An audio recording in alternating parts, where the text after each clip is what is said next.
Let's welcome to the first Spanish round of the season then in Jerez. As double podium getter now in the Moto3 class. Callis gets underway for his first run here in qualifying one. As to go uphill, brake very late down the second gear, and he'll brake even later downhill, down the second gear, and sweep through the left. Don't go too wide. And enough more high speed left hand to take that in corner fourth. Fourth gear has just 2/10 down from the Australian. He leads to over 49 flat. Then through this long right hand, this seems to go on forever, but it is a bit of camber there. A bit of incline, so you can get on the power earlier than you expect, and braking just before the hundreds. Let's get it all the way down the second for the hairpin. And then another couple of quick left-handers. Keep it in fourth. Actually hit the apex, so that would be pretty good. They've gone the green stuff as well. Go for an even tighter left-hander. Just pick when you get the power. Kind of halfway through that corner, and all the way down to second. The first of the double rights as we enter the final sector of the lap. And second again to the second part, and then another double apex corner. Then you've got a left, and then even faster left kink. Take that in fifth, and then the final corner, Jorge Lorenzo corner. Get it all the way down the second for the hairpin. Be careful on that power, don't run too wide onto the green stuff, and that is a lap of this Jerez circuit. And that's not a bad opening lap. Second for Callis at the moment, with just over 5 minutes remaining. And already going quicker.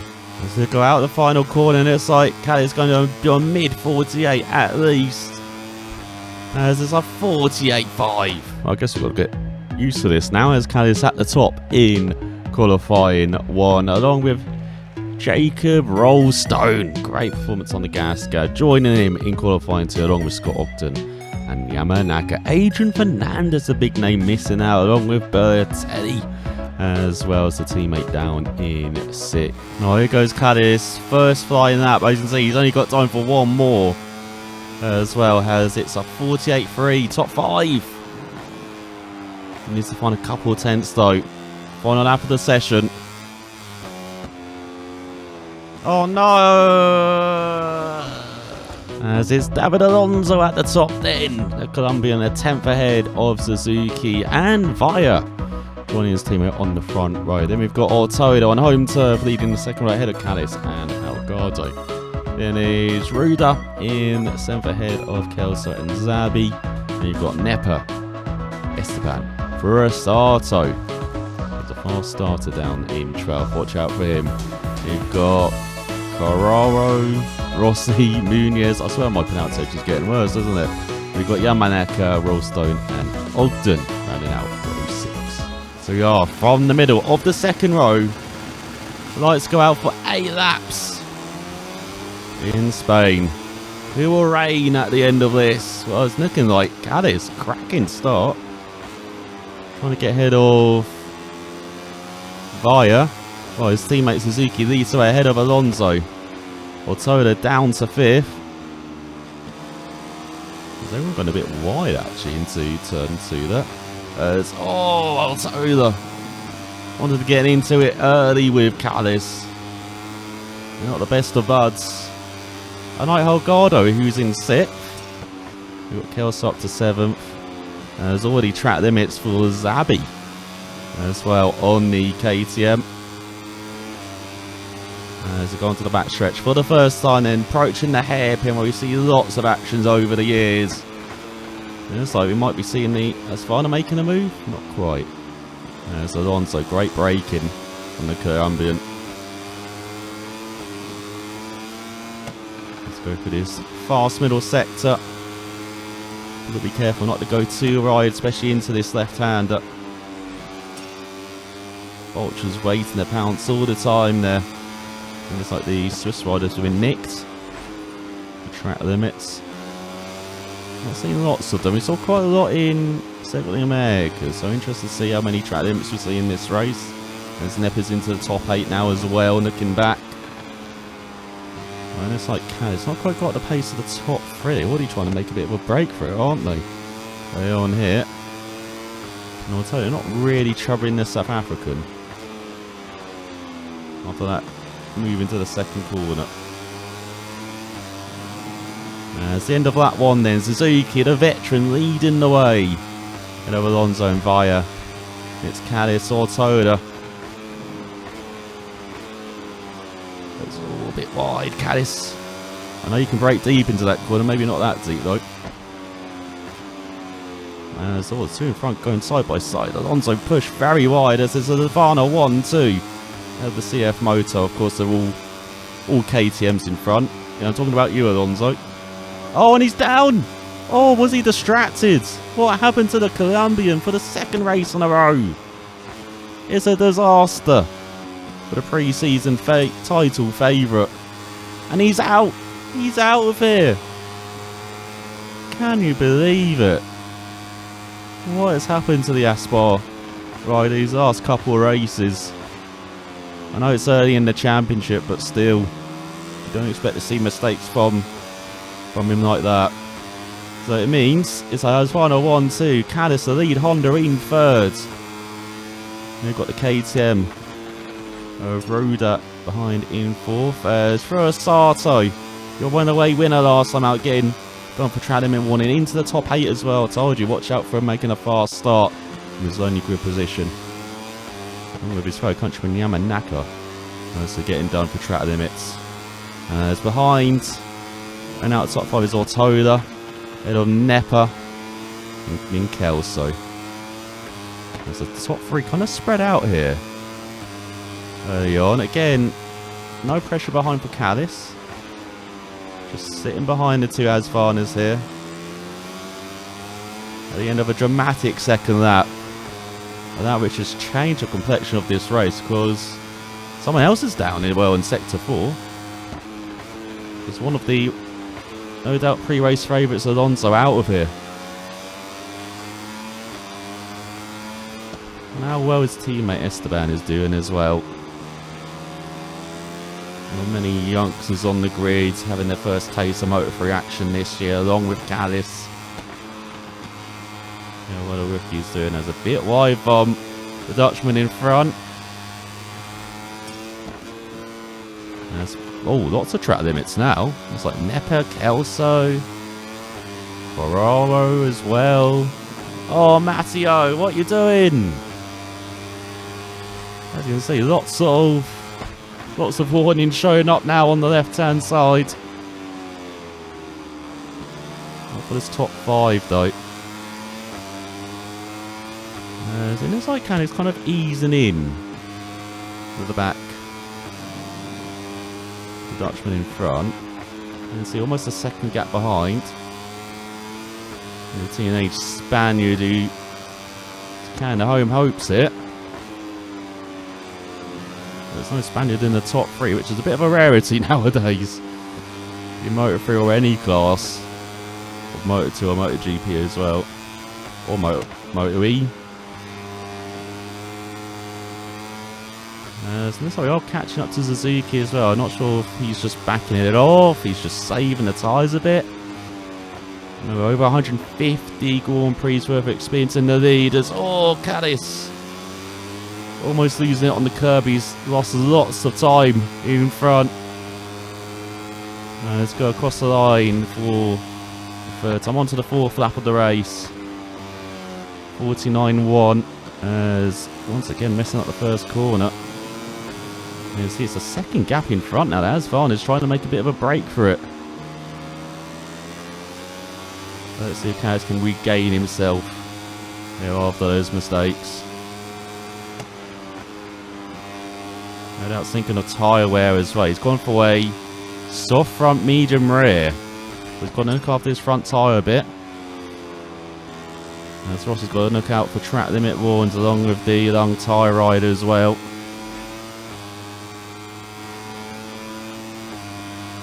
As they had their names, so a very long list now of riders who have been done for track limits this race. Once again, no one in the top 5 has been done, though.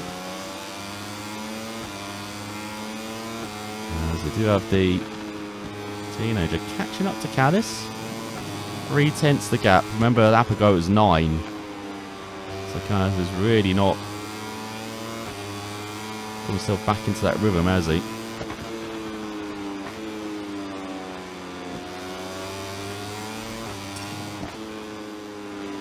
So the Honda teenager rider gets another warning. Well, Freddie's going to have lots of names in his notebook as we approach the halfway mark of this race. Lots of riders to keep an eye on.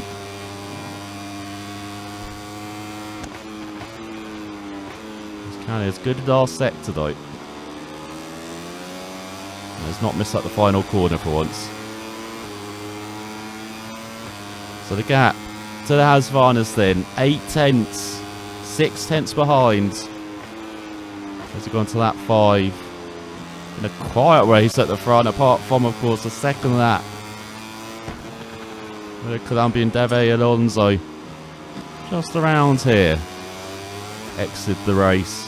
Well, his teammate Esteban gets done for track limits, same for fire holding. As this is the corner where CF Moto exited stage right. And yeah, Caddis definitely back in the rhythm now.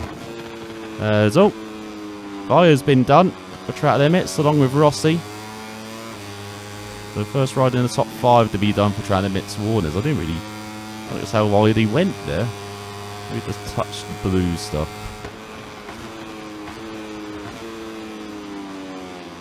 It's all deep from Caddis. As the gap behind has got up to a second there before the hairpin. And he's lost a couple of tenths. Suzuka's a bit wide in front as well in the lead. And he's not going to get his best position in Moto3, of course. They're sitting in 3rd, which he's done in the last couple of races, but with love. A chance of a second, of course, a chance for his victory in Moto3 as well. There's 3 laps to go after this. The gap has come down in front.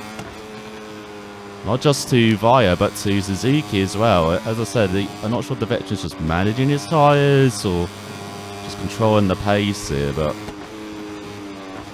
the gap's down. So less than a second to Caddis now. As we go on to lap 6, the crowd waving their flags, getting excited for a grandstand finish here. As the top 3 tighten up. And Caddis gets into the 48s, 48.6 on the board. His fastest lap by country mile as well. There's all Via done for track limits again. Along with Esteban again. First couple of corners. No pressure mounting for the Dutchman. As he runs wide again. Let's see if Caddis can get a run down this back stretch. Scott Ogden gets done for track limits now. Liam Lav Racing Machine looking for their first points of the season, of course, here in Spain. Along with the reigning Red Bull Rookies Cup champ. Gets his name in the Freddie's Black Book as well. As for Sato up to 5th now ahead of Ortola. We're in a couple of races ago. Not had another good race here. He's kind of had race pace where he's just dropped back, hasn't he? That's all a bit wide from Caddis. Again, gap is still pretty decent behind. As Barodi now gets done. So the tyre wear starting to become a thing, is it? Let's see for Caddis. Yeah, that front. I told you, soft front. It's suffering here. So great run through the right kink. It's not close enough for the move though. It's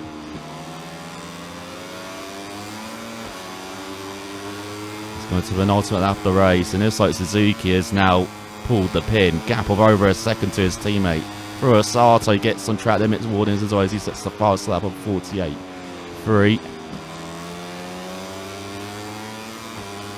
I told you, watch out for the Japanese rider. He does come alive in these races. As Spaniard in 5th is fine. He got done for track limits. And with David Munoz. Once again, a bit wide in the first sector for Via. As first Sato is coming. The winner last time out is on a charge here in the final couple of laps. As this is the closest Kaz has been for a second. He can make the move. Oh, he's virtually pushing the Dutchman through the hairpin. So Netta gets done as well. Remember, he was a bit of a fan favourite for Travis Warrington. Cody gets his, I think, first one this race though. There's a bit of sliding for Callis. That rear as well. Well, it's not just the front, but the rear sliding too.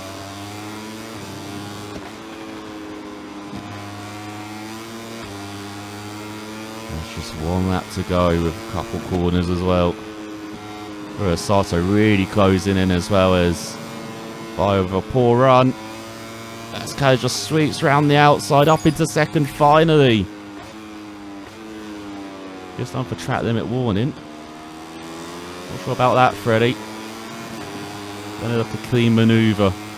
So heading on to the final, that 1.4 second gap for Suzuki. As Joel Kelso gets done. As Callis looking for his first second place finish in Moto 3. And even closed down as Varner ride on this final lap. At least he's prevented as Varner 1-2 at the moment.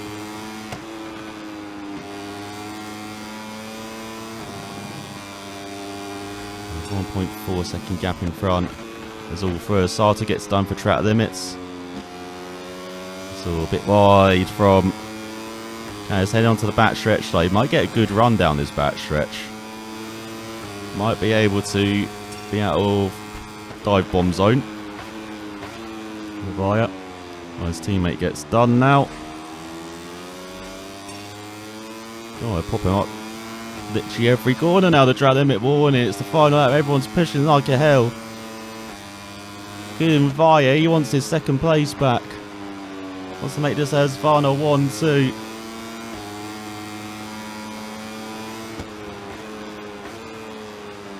Now he's got to manage this soft front though in the last sector of this lap. As all the strain gets done again. Just a couple corners to go. It's been a quiet race for Moto 3 standards, but I don't think Callis will mind. You can hold on here into the final corner. Via gets close as Suzuki grabs a victory around Spain. A dominant performance from Flag to finish. So in the end, Suzuki wins by 1.7 seconds ahead of Canis, his new best result in Moto 3 and his third podium on the trot. He's getting into a rhythm early on in this season. Here's Varner in third as he got sandwiched in the end. First Sato in fourth. Great ride from the Honda Team Asia ride after had a lonely starting position. Gets into the top 5 ahead of Ruda. And then we've got Ortoda, Elgado, Nepa, Kelso and Rossi round out the top 10 ahead of Esteban Zabi. And it's like David Munoz as well getting points on home turf ahead of Carraro and then Farioni just ahead of Matteo, just missing out on points by half a second as he's just ahead of Scott Ogden as well. As once again, and it's like the lap times go a bit crazy after you get out of the top 10, and it's like that's what 48 you were doing, and then fastest out to what 47.4 from our teammate, and it's like wonderful stuff. Scrolling through the field, you might recognise the only retirement of the race, David Alonso. So it means in the stands, Suzuki leads the way by 14 points ahead of Callis, who goes up to second ahead of Rossato in the standings. So it's like the Dutchman into the top 4 ahead of Ortola. David Alonso, of course, the big loser, down to 7th. 40 points, less than half the points of Suzuki now As we've got Elgato up to 9th ahead of Zabi. And scrolling further down the field, I think it is still just 18 riders who scored points. Oh no, looks like the Italians got their first points of the season. So we're now up to 19 riders who have scored points somehow. As you can see, the MLAV boys last in the standings. And it's like, it's now Sync 58 up to 5 points. Green Power into the top 10 ahead of Leopard Racing. That's the name you do not expect to be down in 11th in the team standings. On the Team Asia up to 4th though, as they're ahead of Bowie Motorsports and CF Moto Aspar. Well, leading the way is Husky by 54 points ahead of KTM and Snipers.